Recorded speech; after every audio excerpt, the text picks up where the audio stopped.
¿Qué tal? ¿Cómo están? Bienvenidos. Este es nuestro tiempo de entrevista, que ya saben que pueden seguir a través de nuestro streaming www.elvenezolanotv.es. Y hoy vamos a comenzar esta semana hablando de política, de la convulsa situación política que se está viviendo aquí en nuestro país, a la espera o no de que haya un próximo presidente del gobierno. Lo vamos a hacer con un periodista que ya ha estado con nosotros, un periodista de reconocido prestigio en España, que además ha tocado todos los palos que se pueden tocar en el mundo de la comunicación. Juan Ignacio Caña, bienvenido. Muchas gracias, Javier. Muy amable. Decía que me apetecía contar contigo para hablar de política.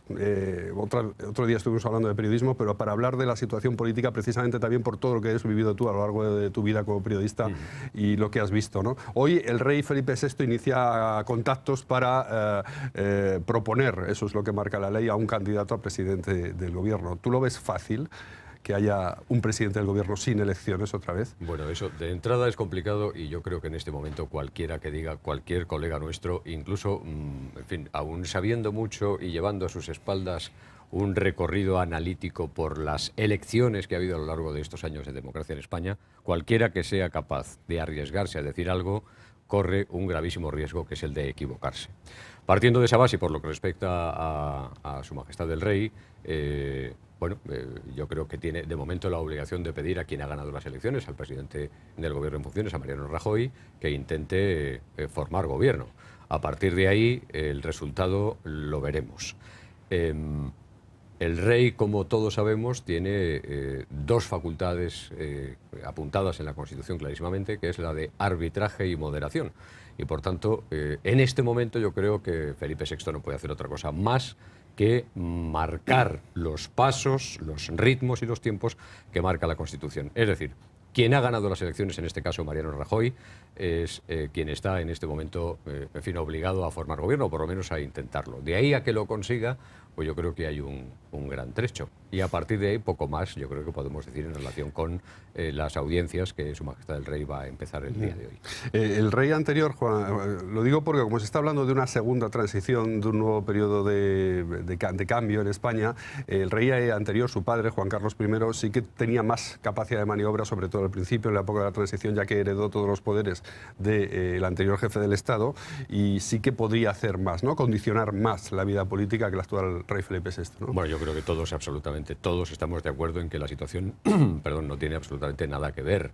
El cambio, la transición hacia la democracia después de los 40 años de la dictadura del general Franco aquí en España, pues requería de la aportación política, personal, intelectual de todos, y desde luego la aportación de la generosidad también por parte de todos los representantes de todos los partidos políticos y por tanto del pueblo español en aquel momento.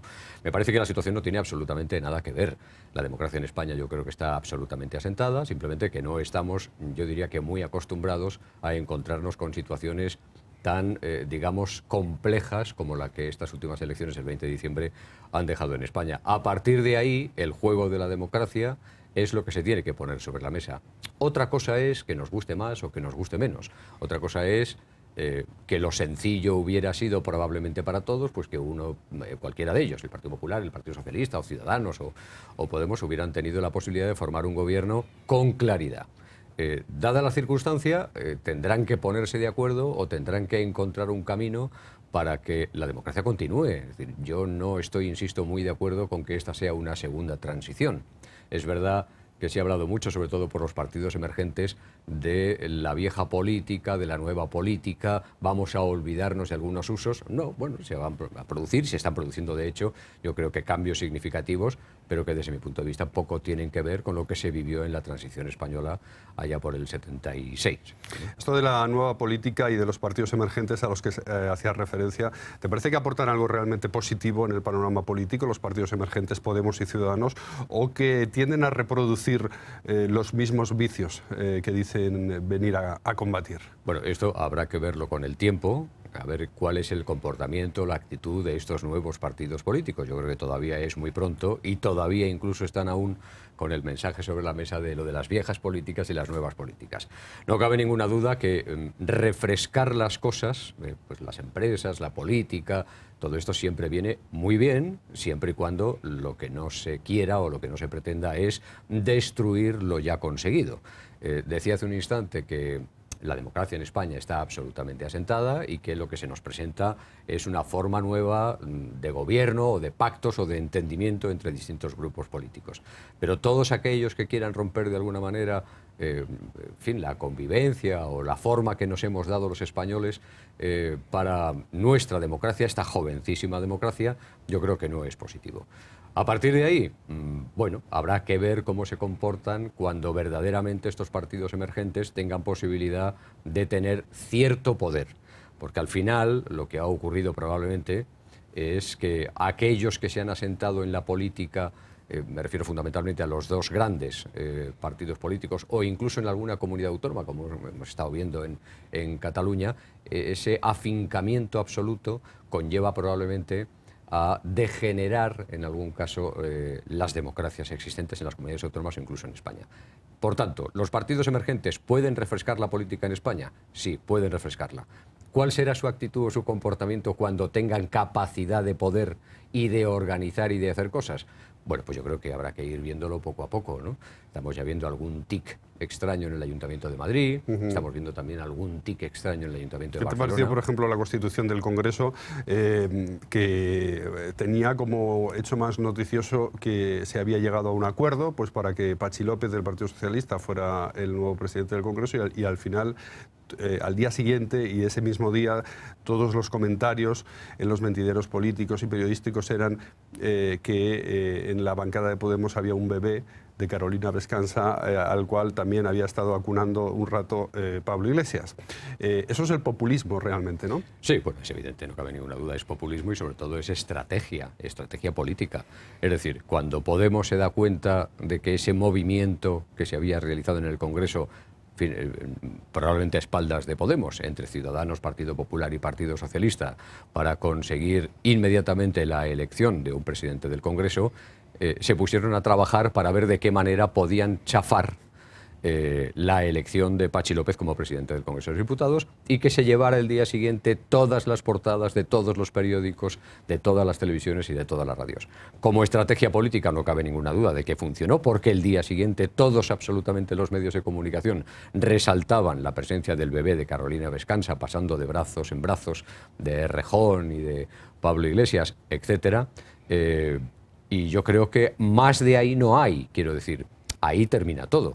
Aquí el problema es que tenemos que hacer política, hay que hablar de política y hay que tomar decisiones en un momento determinado. Es decir, no podemos estar pendientes de cosas como las que vivimos en el Congreso de los Diputados el otro día, que se convirtió en un auténtico circo, ¿no? Sobre todo teniendo en cuenta, como ya todo el mundo sabe, que el Congreso de los Diputados tiene a disposición de los y las diputadas una enorme guardería en la que pueden dejar siempre a sus bebés cada vez que están trabajando, ¿no? Lo cierto es que el Congreso nuevo, el Congreso que salió de las elecciones del 20 de diciembre, ha cambiado totalmente de fisonomía, es otro panorama totalmente distinto, la media de edad ha bajado, el aspecto ha bajado 2 años. De los diputados también en gran medida ha cambiado, ya se ve gente sin corbata, pero no solamente sin corbata, sino con rastas, en fin.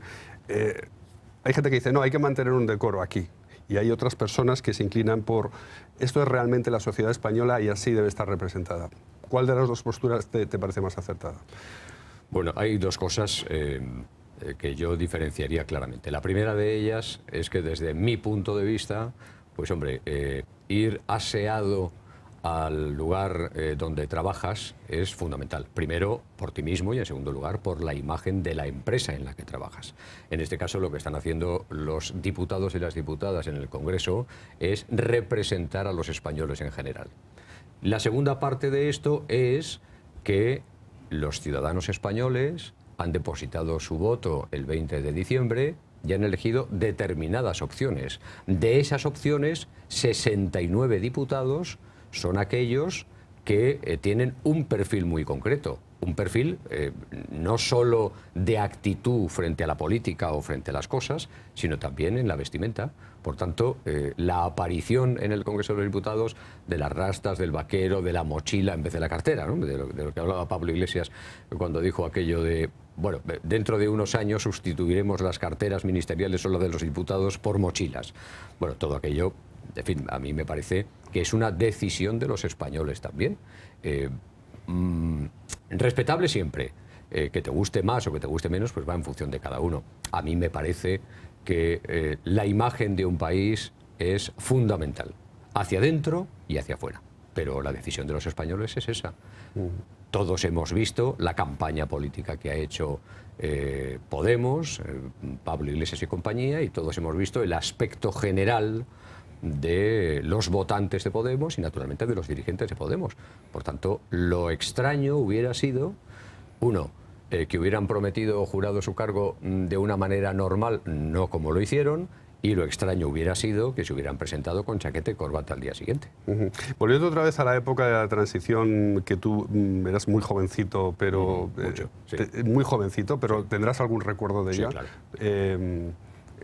¿Cómo tiene algo en común con esta? ¿O en cuanto a la renovación? ¿O aquí hay más postureo, digamos? Aquello era más espontáneo y esto es más, como decías tú, estudiado, más estratégicamente estudiado, y aquello era más espontáneo? ¿O realmente lo estamos viendo quizá ahora, 40 años después, un poco idealizado todo aquello? Yo creo que no. Yo creo que fue un momento, a mí me pilló tan joven que prácticamente no pude votar, ¿no? en las primeras, pero yo creo que allí lo que primaba por encima de cualquier otra cosa era la ilusión y la esperanza.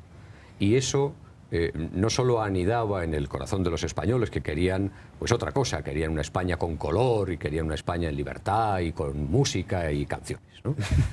y con futuro sobre todo para las familias españolas. Pero yo creo que era absolutamente distinto.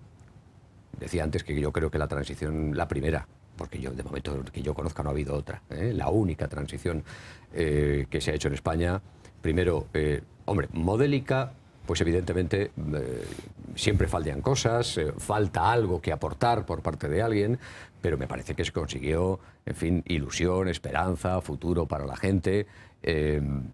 Y el perfil del político, el perfil del que representaba a los españoles en ese momento, yo creo que no tiene absolutamente nada que ver con el perfil del político de hoy, que efectivamente es mucho más mediático, mucho más centrado en el marketing político en este caso, centrado por descontado en los medios de comunicación. Sin ellos pues prácticamente no conocería a nadie, y cargado por supuesto de estrategia política como la que acabamos de mencionar hace un momento en el Congreso de los Diputados con la aparición del bebé de Carolina Vescansa, ¿no?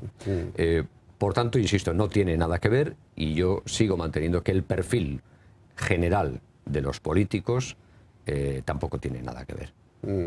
Fíjate, y ya más allá del perfil, de la imagen, de la estrategia política, lo cierto es que tenemos aquí un carajal muy complicado de resolver. Por ejemplo, te voy a leer dos titulares de dos periódicos de diferente signo hoy en la prensa de este lunes, ¿no? En El País se dice: Podemos pide al PSOE que ceda diputados a cambio de un pacto. Y en La Razón, sobre ese mismo tema, dice: los varones del Partido Socialista presionarán a Sánchez para que no intente una investidura. O sea, aquí el Partido Socialista tiene una situación endiablada, ¿no? Y es realmente el que tiene la llave de lo que pueda pasar en España. Sin duda. Curiosamente, a pesar del corto resultado, el más corto del Partido Socialista en lo que va de democracia en España, con esos 90 diputados, se ha convertido efectivamente en la llave absolutamente de todo. Pero se ha convertido en la llave, yo creo que por una cuestión más personal de su secretario general que política.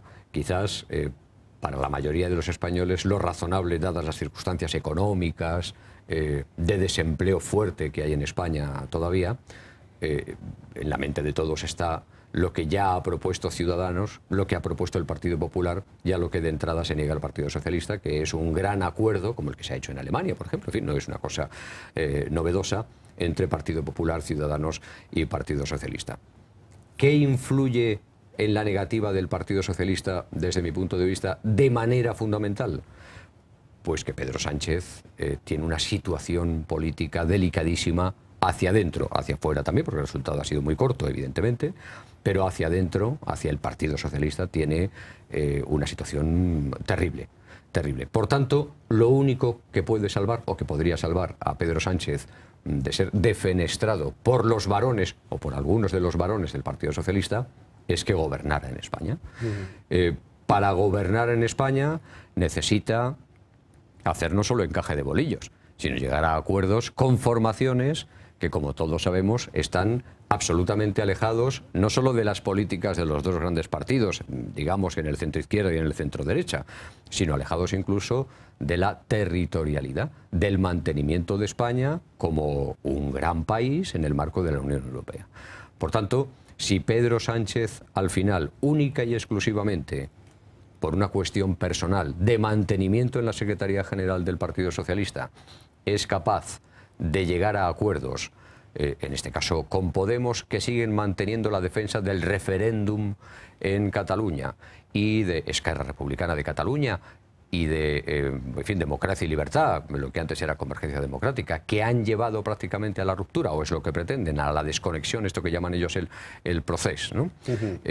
Sería, primero, muy malo para España en general, desde mi punto de vista, y en segundo lugar, muy malo también para el Partido Socialista, porque tendría un coste enorme. Desde el punto de vista de aquellos socialdemócratas apegados al sello PSOE, que no entenderían nunca cómo su partido, al que han votado en los últimos 40 años, están ahora cerca de los nacionalismos independentistas y de posturas, en fin, bueno, centradas o basadas fundamentalmente en la extrema izquierda o en el populismo, ¿cómo se puede llegar a un acuerdo con ellos, ¿no? Creo que no lo entenderían nunca. Y en segundo lugar, y probablemente lo más preocupante para el Partido Socialista, es que si la presión de Podemos en el supuesto caso de que llegaran a un pacto fuera enorme en determinadas políticas, al final el Partido Socialista puede incluso desaparecer, puede ser fagocitado por Podemos. Pero ayer una encuesta que sacaba el diario El País, ya poniéndose en el escenario de unas nuevas elecciones en breve, reflejaba que el Partido Socialista sería el partido más perjudicado en caso de que se repitieran elecciones ahora y quedaría incluso por detrás de Podemos. Este escenario también es calamitoso para el Partido Socialista. Sí, claro, no cabe ninguna duda, porque su secretario, yo creo que todo está centrado fundamentalmente en el secretario general y en las políticas que ha hecho el secretario general del Partido Socialista. No solo no tiene el respaldo de los varones del Partido Socialista, sino que además todo el mundo, interna y externamente, lo que está valorando es la pretensión personal de mantenerse en la Secretaría General independientemente del resultado que ha obtenido el Partido Socialista. Porque aquí al final, en fin, es una cuestión de números. Es decir, si Pedro Sánchez al frente del Partido Socialista hubiera conseguido, en fin, un buen dato por encima de los 100 diputados, 101, es decir, 101 diputados, probablemente ahora no tendría las dificultades que tiene, y probablemente España tampoco tendría las dificultades políticas que tiene en este momento. Pero la complejidad, más que las dificultades, ¿no? Pero con el resultado que ha tenido, probablemente lo que tendría que haber hecho Pedro Sánchez en un momento determinado es poner su cargo a disposición del Partido Socialista. Otra cosa es que el Partido Socialista en este momento, hasta ver qué es lo que pasa, necesite quizás no cambiar de figura y que Pedro Sánchez se mantuviera con el apoyo de todos los varones. En el momento en el que Pedro Sánchez lo que hace es alejarse de la intención del votante del Partido Socialista, intentando pactar con Podemos o intentando pactar con los nacionalistas independentistas, lo que puede ser efectivamente es que el Partido Socialista tenga un resultado espantoso en una supuesta repetición de elecciones. Un pacto, o al menos que el Partido Socialista favoreciera la investidura de un candidato del Partido Popular, digo un candidato porque no tendría por qué ser Mariano Rajoy, si por ejemplo mediante la abstención favoreciera esa investidura, ¿sería comprendido por el votante socialista de toda la vida, por el votante del PSOE? Pues el votante socialista de toda la vida, que yo creo que es un votante socialdemócrata, europeísta, enmarcado en la política general de España y por supuesto de Europa, es decir, en la moderación general, yo creo que lo podría entender. De todos modos, hombre, esto lo he comentado últimamente con algún líder socialista y probablemente la solución para que el votante socialista no quede noqueado es efectivamente pedir la cabeza del presidente del gobierno en funciones y de la vicepresidenta del gobierno en funciones. Esa sería probablemente lo que salvaría a Pedro Sánchez y lo que salvaría al votante socialista de no entender exactamente por qué se apoya al Partido Popular. Aquí hay dos cuestiones. La primera de ellas, la cuestión de Estado, Es decir, el Partido Socialista, probablemente dadas las circunstancias, hombre, si España estuviera muy bien, no hubiera desempleo, todo fuera absolutamente maravilloso, pues hombre, la contienda política yo creo que está muy bien. En la situación en la que nos encontramos y con el ofrecimiento claro que ha habido por parte de Ciudadanos y del Partido Popular de confluir en un gran gobierno de coalición para poner a España en el sitio en el que se merece y luego ya se verá, bueno, hay otra solución, otro aspecto, que es este, el que estoy diciendo. Es decir, ¿por qué el votante socialista podría pasar factura a Pedro Sánchez? Pues si no es capaz el PSOE de explicar por qué se hacen las cosas. Pero tiene dos opciones que son estas muy claras. La primera de ellas, oiga, por una cuestión de Estado y de gobernabilidad de España, yo voy a pedirle, ni siquiera a todo el Partido Socialista, ni siquiera a los 90 diputados, voy a pedirle a 14 o 15 diputados del Partido Socialista que se abstengan en la sesión de investidura a Mariano Rajoy como presidente del Gobierno. Y la otra cuestión sería, oiga, nosotros por una cuestión de Estado vamos a abstenernos en la sesión de investidura del presidente del Gobierno, pero no será nunca con Rajoy, no será nunca con la vicepresidenta del Gobierno, porque, desde el punto de vista socialista, han sido los responsables de, en fin, lo que ha pasado. Pero esto abriría una guerra interna en el PP, ¿no? En pleno proceso, a ver quién sería el candidato, ¿no? Ya, pero yo creo que esto ya lo están valorando en el Partido Popular. Tengo la sensación de que incluso el propio Mariano Rajoy está planteándose si en un momento determinado tiene que dar, como, paso al lado. Como diría, sí señor, como diría Artur Mas, un paso al costat, ¿no? Un paso al lado. En este caso yo creo que no sería un paso al lado, sería, en fin, un paso atrás. Pero yo insisto en que no solo el Partido Socialista podría pedir la cabeza política de Mariano Rajoy, sino también la de la vicepresidenta del Gobierno, Soraya Sáenz de Santamaría, porque decía algún dirigente socialista que cuando se asomaban, en campaña electoral, cuando se asomaban a la ventana de su casa, en las farolas, cuando colgaban los carteles de los candidatos, veía dos fotografías. No veía solo la de Mariano Rajoy. Veía la de Mariano Rajoy en la farola de la izquierda y a Soraya Sáenz de Santamaría en la farola de la derecha. Por tanto, bueno, es como si hubiera habido dos candidatos. Bueno, esto no ha pasado yo creo que nunca. Siempre se ha centrado todas las campañas electorales en un líder, en un único líder, que por cierto era el candidato a la presidencia del Gobierno. ¿Pero no crees que la vicepresidenta sí que conseguiría, digamos, aunar más al electorado del PP, incluso rascar votos de esos que se han ido en estas elecciones del 20 de diciembre a Ciudadanos, al tener un perfil más centrista, digamos? Pues mira, probablemente hacia afuera sí, pero aquí, querido Javier, tenemos que pensar en lo que se cuece en el seno del Partido Popular. Tengo la sensación de que en el Partido Popular no todo el mundo, ni mucho menos, salvo 4 o 5 hoy ministros, estarían de acuerdo con que Soraya Sáenz de Santamaría fuera la candidata a la presidencia del Gobierno. Esto no quiere decir que no vaya a pasar. No quiere decir que no vaya a pasar. Quizás por conveniencia política y por el propio Partido Popular, mucha gente en el Partido Popular se tape la nariz y decida que, en fin, se invista, en el supuesto caso de que el PSOE accediera, a Soraya Sáenz de Santamaría, eliminando a Mariano Rajoy. Pero me consta que tanto en el Partido Popular, hablo del Partido Popular, como algunos miembros del Gobierno, la mitad o más de la mitad, en fin, no quieren tampoco que la vicepresidenta del Gobierno sea la persona que lidere al Partido Popular o que sea la presidenta del Gobierno de España, porque consideran que todo lo que ha sucedido, es decir, el Partido Popular, no olvidemos que tenía 186 diputados, es decir, una mayoría absolutísima hace 4 años, y en menos de 4 años ha dilapidado absolutamente todo eso. Entonces, la gente... Es un desgaste, ¿no?, también del Gobierno, ¿no?, en una época realmente complicada. Pero aquí al final se trata de pedir responsabilidades. Es decir, si mal no recuerdo, José María Aznar y algún otro dirigente político ya avisó a Mariano Rajoy y a Soraya Sáenz de Santamaría de lo que podía pasar en las elecciones generales si no se ponían las pilas, si se me permite la expresión. Lo recordarás. Que hablaban del tercer aviso, este es el tercer aviso, el segundo, el cuarto. Bueno, pues la responsabilidad final de que una empresa no funcione o de que un partido político no funcione al final la tiene quienes dirigen la empresa o quienes dirigen el Partido Por último, Popular. porque se nos está acabando el tiempo, Juan Ignacio, y muy interesante todo lo que nos estás contando, pero no te he preguntado por Ciudadanos. Ciudadanos ahora está jugando un papel como de intermediación, ¿no? Es el papel, yo creo, que puede jugar realmente este partido con el resultado que ha tenido, pero ¿te ha sorprendido el resultado que ha tenido? ¿Esperabas más? Había encuestas antes de las elecciones incluso que los colocaban prácticamente a las puertas de la Moncloa, rozando los talones al primero, ¿no? ¿Te ha sorprendido el resultado?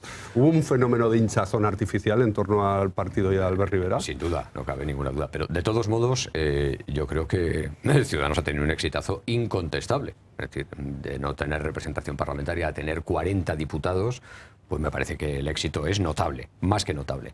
Ahora, bien es verdad que probablemente los últimos días de la campaña, especialmente la última semana, yo creo que ha habido algunas cosas que no se han explicado bien a los ciudadanos, no solo a su votante, sino al resto de los ciudadanos españoles, y han visto efectivamente cómo sus expectativas se iban diluyendo. Bien es verdad también que mientras que eso sucedía, Podemos crecía, porque la estrategia política y la campaña electoral, especialmente de los últimos días de Podemos, fue verdaderamente brillante en el marco de eso que todos conocemos como populismo, ¿no? Pero no cabe ninguna duda que ha calado en mucha gente y especialmente en mucha gente joven.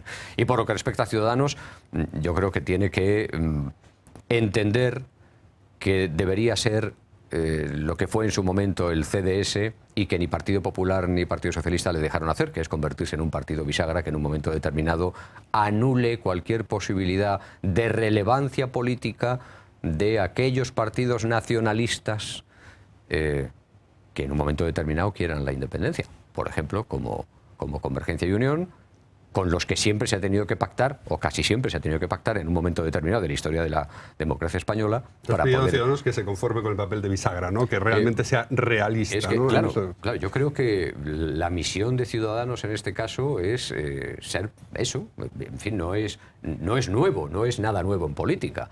Hay partidos así en Alemania, hay partidos así en otras partes del mundo, en Europa también, y que funcionan. Y que desde luego en el caso de España, con el problema territorial que hay, un problema grave, yo creo que muy grave, serviría precisamente para evitar que los partidos nacionalistas independentistas tuvieran en el Congreso de los Diputados un peso tan enorme como para poder sustentar o no un gobierno. Y provocando situaciones que no hemos hablado de ella porque no da tiempo. Otro día, si quieres, sí, hablamos de Cataluña, ¿no? Provocando situaciones como la que tenemos en Cataluña, que ese sí que es un problema gravísimo, ¿no? Serio, sí, es un problema muy serio que habrá que solucionar.